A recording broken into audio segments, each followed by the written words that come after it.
არაჩვეულებრივი უნიჭერესი ქალბატონი, რომელმაც თავის წვლილი შეიტანა ამ ქალაქის კულტურის განვითარებაში. ბათუმის სახელმწიფო მუსიკალური ცენტრის საოპერო დასის ხელმძღვანელი, პროფესორი და ოპერის მომღერალი მარიამ ჯახუტაშვილი იქნება დღევანდელი ჩვენი გადაცემის სტუმარი. კარიერა პრინციპში უმეტესწილად ამ თეატრში გაატარა და სწორედ ესე რაღაცნაირად დავგეგმეთ აქ ჩვენი პაემანი. გამარჯობა.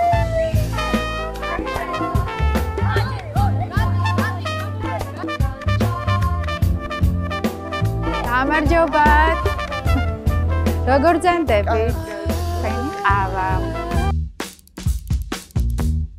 ალბათ ლეგიტიმური იქნება რომ პირველი კითხვა დავსვა, როგორ ახერხებთ ყოველთვის ასე არაჩვეულებრივად რომ გამოიყურებით? სხვათა შორის ბავშვობიდან დედა მიყვებოდა რომ ბავშვებში რო გამიშვებდნენ, გამომბრანჭავდნენ და მეტყოდა დედაჩემი რომ აი ესეთი სუფთა უნდა მოხვიდე და ბავშვებს არ ვიკარებდი და არ დამსვაროთ კიდე. ესე რომ ბავშვობიდან მიჩვეული ვარ აი ესეთ ყურადღებას, სისუფთავეს და ამაში გარეგნობას გიწყობთ ხელს. ცოტათი დახმარები. ყავა თუ გიყვართ? მიყვარს კი. ეხლა ექიმებმა მიგრძალეს რაღაც ცოტა გულმა შემაწუხა და ცდილობთ რომ ცოტა. ხო, ჩვენთან ოჯახში ძალიან უყვარდა. მანქანა ჰქონდა სპეციალური, რომლითაც ვაფქვევდი ყავაზე. გემრიელესი იყო ეს ყავა. შემდეგ უკვე თბილისში რო გადავედი, რომ მოვეწყე კონსერვატორიაში, იქ უფრო მეტად ჩაი. მე დავბრუნდი ბათუმში და ისევ დავბრუნდი ყავას. აი ძალიან უფრთხილდებოდი, აი სანამ ღეროდი მე წიწაკიანი არ მიჭამია. სულ მეუნებოდა ალეკო ხომერიკი. ნამდვილი მომღერალი ხარო, როგორ უფრთხილდები თავსო. ოღონდ ისე რომ შეფუთული რო დადიან ზოგიერთი და აი ძალი ესეთი რაღაც არ ყოფილა. აი როგორია ოპერის მომღერლის ცხოვრება? ურთულესია. რატო იცით? სულ მეცადინეობ. რამდენი ახალი ნაწარმოებია, იმდენი ახალია შენთვის და მუშაობ ტექნიკაზე, თვითონ სპექტაკლები ურთულესია, რაც უფრო რთული იყო, უფრო მაინტერესებდა და მიყვარდა და ნაკლებად გაგდრო სიარულის მეგობრების.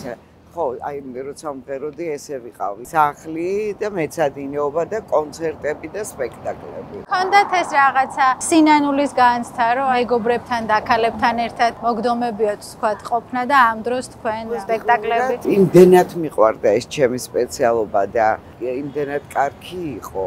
აი ეს შენი შრომა რო გიფასდება და რომ მიდიხარ აგენტებთან და გისმენენ და ეგრევე აყავხარ ღირდა ეს მუშაობა და ეს შრომა ნამდვილად. რა არის ყველაზე მნიშვნელოვანი, რაც ოპერის მომღერალს სჭირდება იმისთვის, რომ წარმატებას მიაღწიოს? სწრაფად უნდა შეძლოს სწავლა ნაწარმოებების, აი სოლფეჯიოს რო ვამბობ ჩვენ და ფორტეპიანო უნდა შეგეძლოს გარჩევა შენ თვითონ მეტი ინტერესი აი მოსმენებზე, სიარული, კონკურსებზე სიარული. არ გაჩერება ალბათ. არ გაჩერება, ხო, იმიტომ რომ როგორც სპორტსმენები რო გაჩერდერთი, მე თავიდან იწყებ და თავიდან უნდა იმუშაო იმ ხმაზე, რომ კუნთები მიჩვეული იყოს სიმღერას. მე ჩემს სპეციალობა იმდენად მიყვარდა აი დღემდე. ეხლა ჩემს მოსწავლეებთან გადავიდა ეს სიყვარული.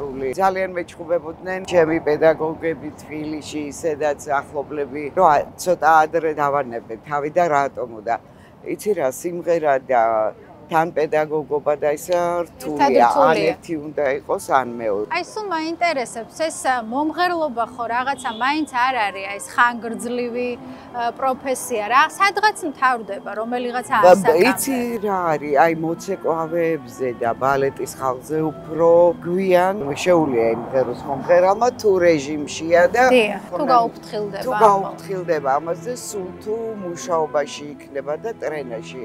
აი პავარუცი, დომინგო, ეს კოტო, დიდი ხანია არ არის რაც გარდაიცვალა კაბალე. ყველამ გვიან დაამთავრა. რთული არ არის აი სცენიდან ჩამოსვლა, ასე ვთქვათ. კი, რთულია. ერთი გამოტირება ჩემი თავი გამოვიტირე. მაგრამ წარმოუდგენელი იყო გაგრძელება? წარმოუდგენელი იყო, იმიტომ რომ ძალიან ცუდი პერიოდი მოგვიწია ჩვენ კიდე ბათუმა გვიშველა რომ აქ ოპერის თეატრი გაიხსნა, იმიტომ რომ ყველაფერი გაყინული იყო. აი თბილისში საზღვარგარეთაც წასვლა უფრო რო გართულდა რო არა ბათუმი ძალიან ბევრი ნიჭიერ ახალგაზრდას დაკარგავდა საქართველო, იმიტომ რომ აქ ოპერის თეატრი გაიხსნა. ძალიან ბევრი თბილისელები, ბადრი მაისურაძე, თამარ ჯავახიშვილი, ნონა ჯავახაძე, ტრამპლინი იყო ბათუმი, აი აბსოლუტურად ვინც კი ბათუმში გაიარა სცენაზე, სულ ყველა წავიდა. რამდენხანია ვიძახი, რომ მთები და ზღვა არის ერთად. აქ სხვანაირი ტემბრის ხმები არის და სითბო ხალხის სით. ეხლა მე მქონდა გასტროლების ამითო იტალიაში, გერმანიაში, სასტუმროში რომ მოვიდოდი. მინდოდა რომ მომეყოლა ეს ჩემი ემოციები ახლობლებისთვის და როცა საქართველოში ვიყავი და მივიდოდი სახში, იქ მშობლები, მეგობრები ერთმანეთთან გადარეკები, აბა რა გავაკეთე, რა იყო კარგი, რა არ მოგეწონა. იქ მაინც რთულია მარტო ყოფნა. ალბათ რომ დავრჩენილი, იმიტომ რომ თხოვნა იტალიაშიც, გერმანიაშიც თხოვდა რომ დავრჩენილი ყავდა. უფრო მეტად როცა დაკავებული ვიქნებოდი ალბათ სპექტაკლებში, ამას ვერ ვიგრძნობდი. მაგრამ მე კმაყოფილი ვარ და არ მინდანობ რომ დავბრუნდი კი.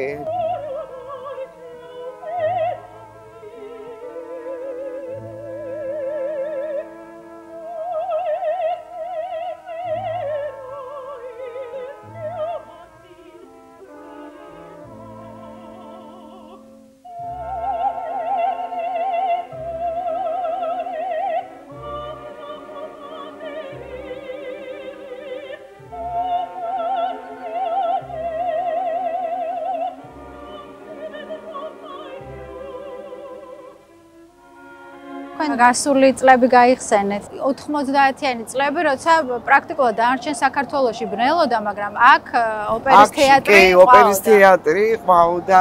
ყველა ოპერა მაქვს ნანახი თქვენს მიერ შესრულებული. და მახსოვხართ ისეთი ლამაზი იყავით, ანათებდით. როგორი იყო ის პერიოდი და აი როგორ შეიკრა ეს დასი მართლა ესეთ რთულ წლებში? ეგ იყო დამსახურება, რა თქმა უნდა, მაშინ დაინტერესებული იყო ასლან აბაშიძე და საქართველოში პირველი ოპერის თეატრი იყო ბათუმში. ეს კომუნისტებამდე, რომელსაც რკინის თეატრი ერქვა და შალაპინი და ოდისეი დიმიტრიადი და ტატა დუნენკო, ცნობილი კონცერტმაისტერი იტალიური დასები ჩამოდიოდნენ და გულსატკენია რომ დაიკარგა ეს ყველაფერი და მაგალითად ჩემთვის თქვენ სცენაზე პირველ რიგში ალბათ მაინც ჩემი ბავშვობიდან გამომდინარე ასოცირდებით ბატონ ალეკო ხომერიკთან, იმიტომ რომ პრინციპში სულ დუეტში იყავით. კი, თბილისშიც ერთად ვმღეროდით, ბათუმშიც. ნუ მე შემდეგ უკვე საზღვარგარეთ ჩემი ვოიაჟები.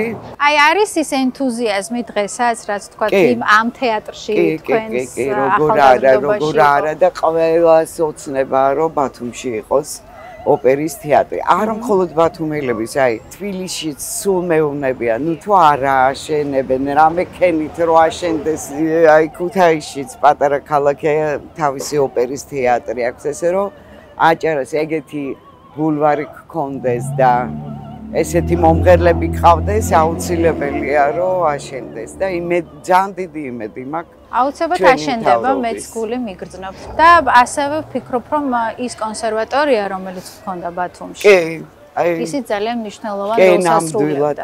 ალბათ დამეთანხმდა. უფრო მეც ასრულებდა და არ უნდა მომხდარიყო აი ესეთენი გაერთიანებები, იმიტომ რომ როდესაც ცალკე იყო კოლექტივი, უფრო მეც ვაკეთებდით, ვიდრე ამ შეერთებებმა გააკეთა. და მაინც მაინტერესებს 90-იანების თეატრი საოპერო ბათუმში რა ხდებოდა, როგორი იყო რეპეტიციები, თქვენი განწყობები, თქვენი დასის ერთობა, ეს რაღაცა შეუპოვრობა, ეს ძალიან გვიყვარდა ერთმანეთი. ოღონდ ჯამრთელი ის იყო პაექრობა. ჯანსაღი კონკურენცია იყო და ძალიან ბევრს მუშაობდით, აი ძალიან ბევრს. მაშინ ორკესტრიც ყავდა ჩვენი გუნდი. მართლა ნიჭიერები ვართ ქართველები, რომ რამდენიმე რეპეტიციაში ვდგავთ სპექტაკლს და ვღერიან. საერთოდ თეატრებში 100 და 130 რეპეტიცია სანამ იქნება პრემიერა. რა ვქნათ, ქართველები ნიჭიერები ვართ. ყველაფერს ვახერხებთ, ხო?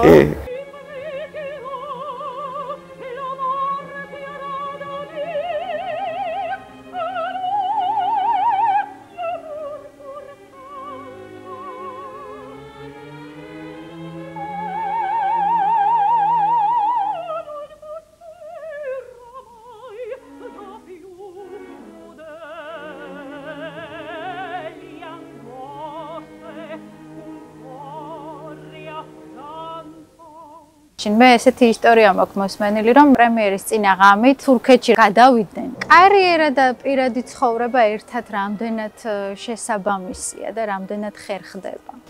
იცი რა, გააჩნია მეორე ნახევარი როგორ შეგიწყობს ხელს, მაგრამ მე პირველ მეუღლესთან მოგვიწია დაცილება მეზღვაური იყო და მე აღარ მიფიქრე, რადგანაც გავყევი ოპერას, იმიტომ რომ იმდენს მუშაობდი მე ჩემ თავზე და იმისთვის რომ აი ახლა ხო არის ოჯახში მოგიყვანებენ სტუმრად, ამის საშუალება არ მექნებოდა მე და ისე უნდა დაანგრეულიყო ოჯახი. ამიტომ მივხედე ჩემ სპეციალობაზე, ჩემ შვილს და საქმეს, ხო? და ალბათ არც გამოჩნდა ისეთი ვინმე, რომ მეფიქრა. აუცილებლად გეყოლებოდათ უამრავი თაყვანისმცემელი და რაღაცა ასარჩევოდაც გექნებოდათ საქმე. არ გვეცალა. როგორია ქალიშვილის დედობა და აი რა შეიძლება ქალმა, ვთქვათ, დათმოს შვილისთვის? აი მე მაგალითად კონტრაქტები მქონდა იტალიაში და ჩემი შვილის გამო დავთმე, იმიტომ რომ 2 თვის გათხოვილი იყო, გარდაეცვალა მეუღლე. ეხლა როგორ დამეტოვებია თან 2 თვის ფეხძიმე და უარი ვთქვი და დავრჩი საქართველოში. ალბათ თქვენი საუკეთესო მეგობარიც სწორედ თქვენი ქალიშვილია. ჩემი კი, ნამდვილად. ეხლა რაღაც ჯანმრთელობის პრობლემები რომ მქონდა, რო არა ჩემი შვილი. არის რაიმე, რასაც ნანობთ ცხოვრებაში?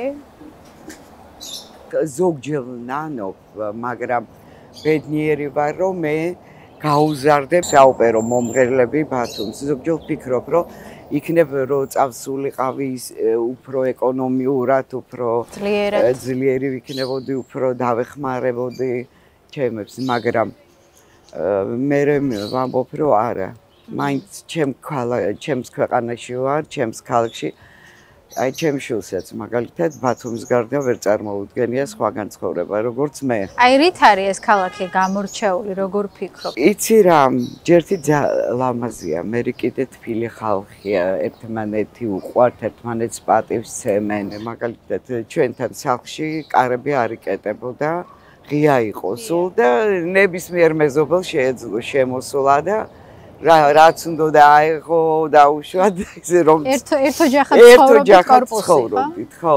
და მე კიდე დახმარება ვიცით, მორალური ქართველებმა ერთმანეთის ყველანაირად. უბრალოდ ვერ წარმომიდგენია ბათუმის გარეშე.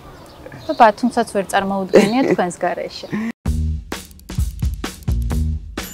ნამდვილი საფესტივალო ქალაქია. კი, გეთანხმებით. ეს ბულვარი კიდე რაღაცა არ ვიცი, ღმერთის საჩუქარია, მე მგონი. თქვენ სად გიყვარდათ ყველაზე მეტად? აი აქ ინტურის რეპეტიციიდან რომ გამოვიდოდით, ინტურისთან ვიჯექით მაგის ქალი რო არის ხოდოქს. კლარა, ხო, კლარას ხოდოქი გვიყვარდა და აი ვისხედით, საუბრობდით, მსჯელობდით როგორი იყო რეპეტიცია. დადგმა ერთი მეორეს გარეშე წარმოუდგენელია, მაგრამ მაინც რომელი უფრო მნიშვნელოვანია, დისციპლინა თუ ნიჭი? ნიჭი აუცილებლად და აი მაგალითად მე მომღერალს ვაფასებ პირველად უნდა მომეწონოს ტემბრი. მაგის გარეშე არ შეიძლება. აი როგორი ტემბრები მოგწონთ? მომწონს ლირიული ტემბრიც, აი დაუშვათ მაღალი ხმები რო არ მომწონს დრამატულიც. გააჩნია ნაწარმოებს და ოპერას. აი და როდესაც ვზივარ დარბაზში, ისე მომღერალი ისე უნდა თამაშობდეს და მღეროდეს, რომ აი სულ ეს ჟურვანტელი თუ ისე ტექნიკა ზოგჯერ აი მაგალითად არ მინდა მივაყენო შოურაცხყოფა დაუშვათ ან იაპონელები ან ჩინელები აი ტემბრალურად ახლა იტალია, რუმინეთი, საქართველო უფრო ახლოსაა და ბულგარეთიც. ესენი უფრო ტექნიკაზე მუშაობენ. ხო, მაგრამ აი როცა ტემბრია კიდე ხა ამას რაჯობია. მე და გონეშვილი რატო უყვარდა ყველას. ულამაზესი ტემბრის ხმა ჰქონდა და სადღაც კოსმოსში გაყავ. აი ისევე არის ოპერის მომღერალი ტემბრს აქვს ძალიან დიდი მნიშვნელობა. თანამედროვე შტრიხები, აი იგივე თქვა ტრავიატა, რაღაც ჯინსებით და ასე შემდეგ. თქვენ რამდენად მოგწონთ ეს გათანამედროვებული ოპერა? ჩემის აზრით მე-17 და მე-18 საუკუნის ნაწარმოებებს, აი ტრავიატა, ესეთი ძველი ნაწარმოებები იმიტომ არის კი, როდესაც არის მდიდრული, ეს დეკორაციით, ყველაფრით. ეხლა ჯინსებში ვიოლეტა სიმღერა და დეზდემონა სიმღერა ჩემთვის მეუღებელია და საითკენ წავიდა თანამედროვე ოპერა? ეს მე ვფიქრობ, რატო წავიდა, იცით, საზღვარგარეთ ბათუმზე უფრო პატარა ქალაქებშიც არის ოპერის თეატრი. იმ პერიოდში იყო ეკონომიური კრიზისები და ამიტომ რომ ახლა ყველა დიდი თეატრები რომელიც მათ აფინანსებდნენ კარგად და ჰქონდათ საშუალება კარგი სპექტაკლები გაეკეთებიათ და პატარა თეატრებზე უკვე მაინც იქ მაგალითად დიდ თეატრებს მეცენატებიც აფინანსებენ და სახელმწიფო დოტაცია და აი ეს პატარა თეატრები უკვე იმათმა წამოიღეს ალბათ ეს ტენდენცია? ხო, მე ესე ვფიქრობ. დღევანდელი ოპერის თეატრი საქართველოში როგორ ფიქრობთ, რა დონეზეა? მთელი საქართველოს მასშტაბით რომ თქვათ და რა სჭირდება იმისთვის რომ განვითარდეს? აი ბადრი რო ჩამოვიდა მაისურაძე. ბადრი თვითონ უჭკვიანესი ბიჭია, დამთავრებული აქ თეატრალურიც და კონსერვატორიაც და ბრწყინვალე მომღერალი იყო და დიდ თეატრშიც მოღვაწეობდა, სოტკილავასა მუშაობდა. ძალიან წამოწია ოპერის თეატრი. ჩვენ გვაქვს ერთადერთი პრობლემა, რომ გავერთიანდით და ეხლა ერთი ორკესტრია, ხშირად ვერ უშვებთ. თუნდაც ყოველ მესამე თვეში რომ იყოს სპექტაკლი. ამიტომ აუცილებელი მომავლისთვის, რომ ცალკე იყოს ოპერის თეატრი, ცალკე იყოს სიმფონია, იმას მისი გეგმები და ისინი აქ ცალკე იყოს კაპელა დაუშვათ. სცენა ძალიან ცოტაა ამდენი დასისთვის. იცი რა, საზღვარგარეთ მაგალითად 10 დღე მიუზიკლი გადის, 10 დღე ბალეტი გადის, 10 დღე ოპერა არის. აი ესე აქვს დანაწილებული, მაგრამ რა თქმა უნდა, ძალიან კარგია, როდესაც შენი ოპერის თეატრი გაქვს და შენი გეგმებით მიდიხარ და არა ხარ სხვაზე დამოკიდებული. ხო, აი დაუშვა დაწერ გეგმას და მე ხდება ცვლილებები. ესე არ უნდა იყოს.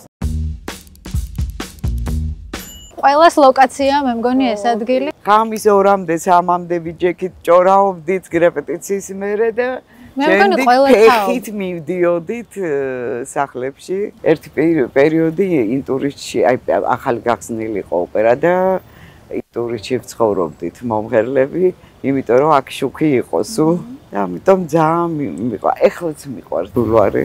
რამდენად მნიშვნელოვანია ადამიანისთვის ზუსტად იპოვო ის რის იკეთებაც გინდა? მე აუცილებელია უნდა იპოვო. თუ ვერ იპოვე ძალიან ცოდო ხარ. მე ეხლა კი გული მწყდება რატო არ დავრჩი. იტალიაში რო ვიყავი ეგრევე კრიგერი იყო ფილარმონიის მთავარი დირიჟორი, ხელშეკრულება დამიდო, ვერდის 2 რეკვიემი უნდა მემღერა რომის პაპთან და 6 დეზდემონა.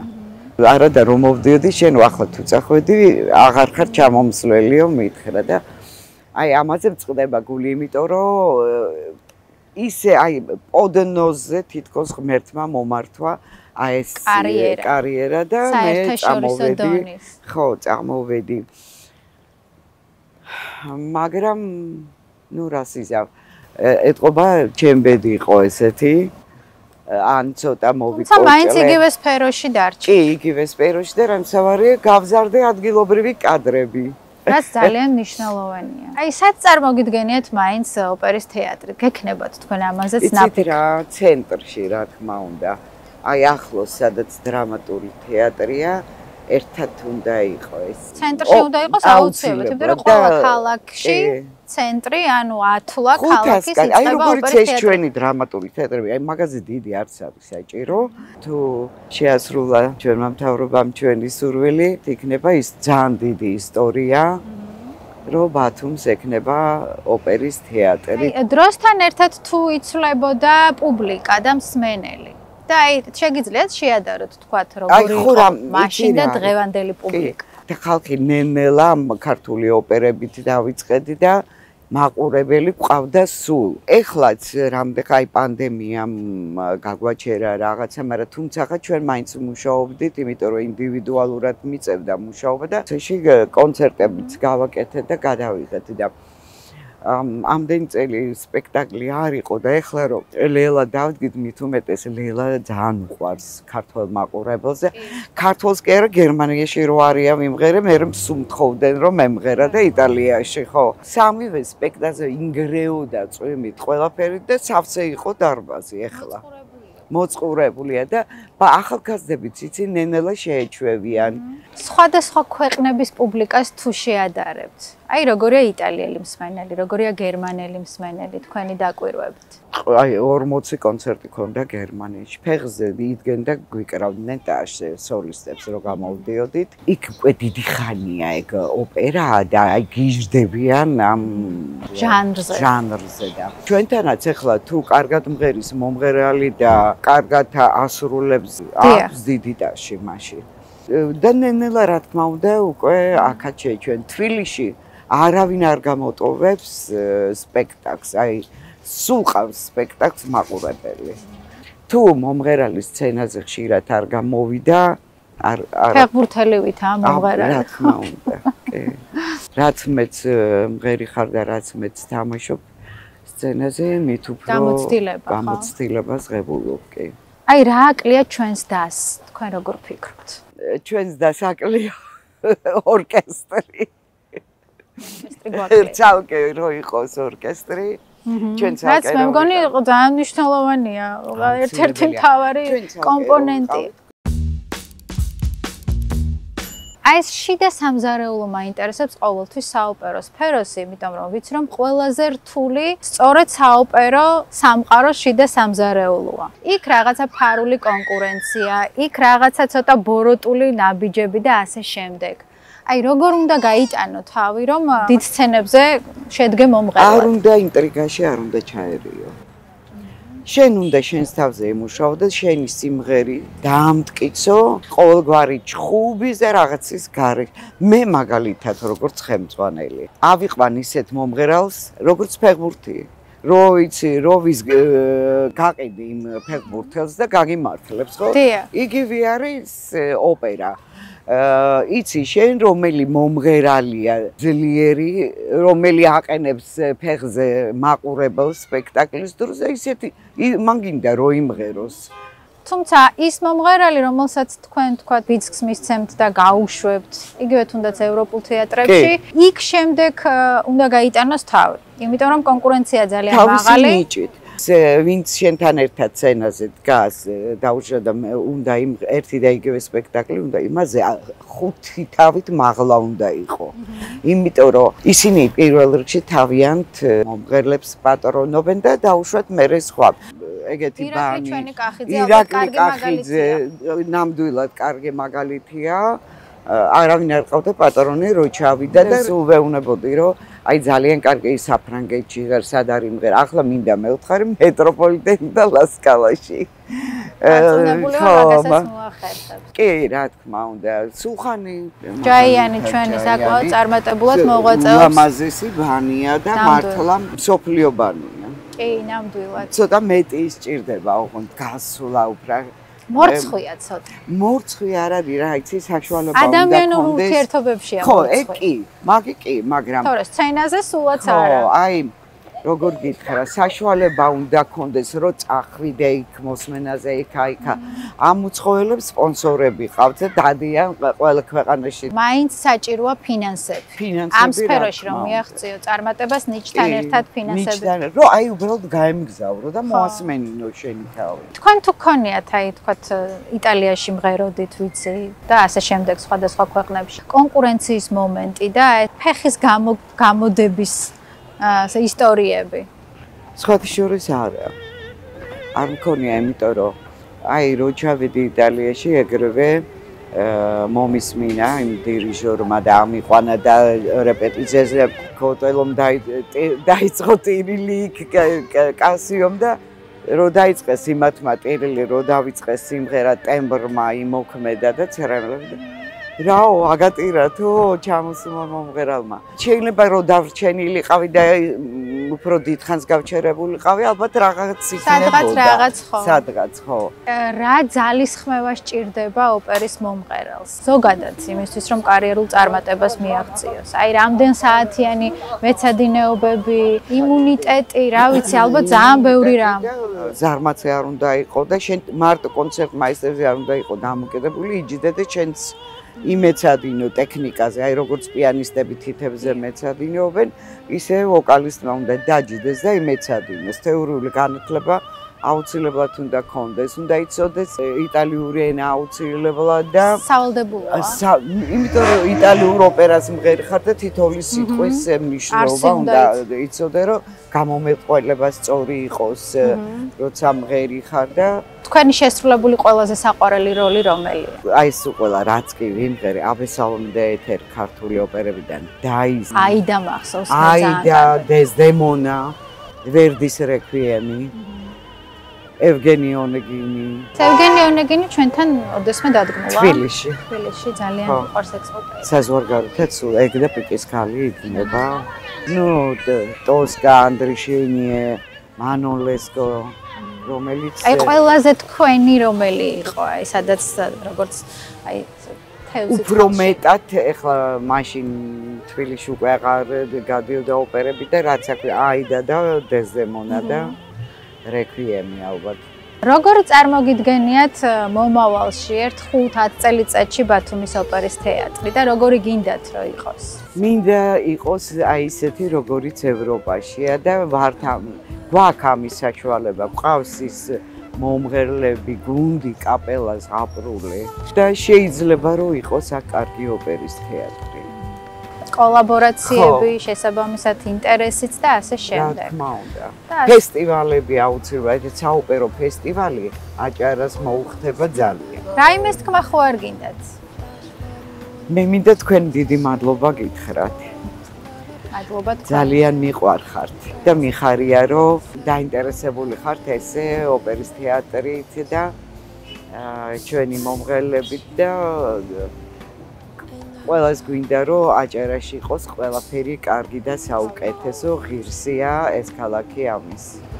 დიდი მადლობა თქვენ რომ ვიყავით ჩემი გადაცემის სტუმარი და მადლობა იმისთვის რაც გაგიკეთებიათ და კიდე რასაც გააკეთებთ ამ ქალაქისთვის. დიდი მადლობა.